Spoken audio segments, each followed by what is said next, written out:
मेरी modelling career तब गिर गई जब एक क्लाइंट ने मुझे ऑर्डिनरी बोल दिया। मैं अपना चेहरा बदलने के लिए डेस्परेट हो चुका था। तभी मुझे डॉक्टर रमीरेज का नाम मिला। उनका क्लिनिक कार्डिगना से 40 मिनट्स दूर था।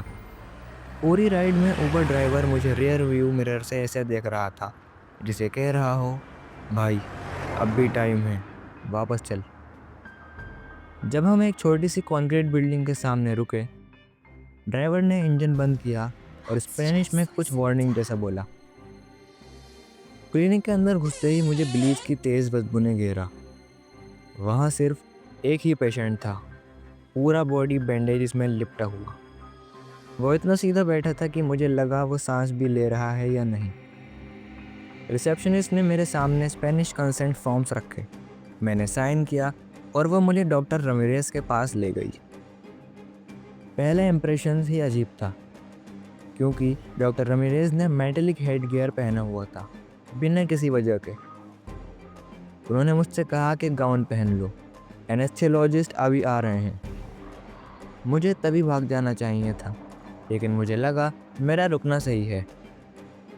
गाउन बदलकर जैसे ही टेबल पर मैं लेटा, 2 लोग अंदर आए, हॉलोवीन मास्क पहने हुए, एक क्लाउन और एक पिग। मुझे लगा ये क्या बकवास है। मैं उठने लगा, पर किसी ने ज़ोर से मुझे दबा दिया। रिलैक्स, ये सिर्फ हेल्प करने के लिए है। डॉक्टर रमीरेज अंदर आया, एक अजीब सी सिक स्माइल के साथ। उसकी आंखों में एक खतरनाक एक्साइटमेंट चमक रही थी, जैसे वो इस मोमेंट का इंतज़ार सालों से कर रहा हो।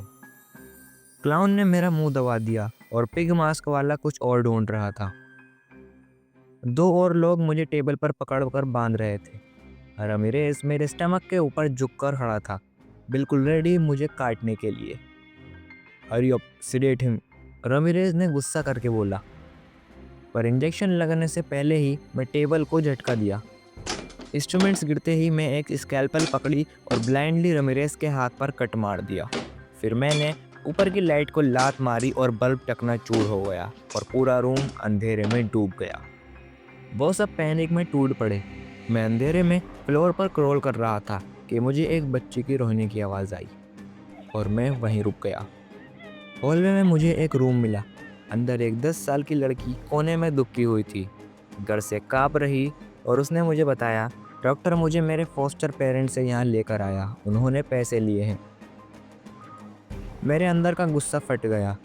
मैं उसे वहाँ नहीं छोड़ सकता था। मैंने प्रॉमिस किया, जब तक सनलाइट नहीं दिख जाती मैं तुम्हें नहीं छोड़ूंगा। मैं सिर्फ भाग सकता था, क्योंकि मेरे पास फ़ोन नहीं था जिससे मैं पुलिस को बुला सकूं।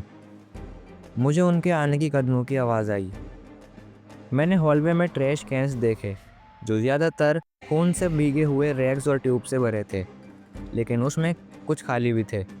मैंने लड़की को उसमें बिठाकर ब्लडी रैग से भर दिया। फिर मैंने भी एक दूसरे बिन में चला गया और लिड धक्का देके बंद कर दिया। कुछ ही पल में टॉर्चेस की रोशनी हिलती हुई हमारे बिन्स पर पड़ी। रमीरेज गुस्से में बोला, वो ज़्यादा दूर नहीं गए होंगे, जाओ। मैं अपनी सांस तक रोक कर बैठा था। मैंने धीरे से लिड खोला। लड़की कांपते हुए रैक्स के नीचे ही छुपी थी।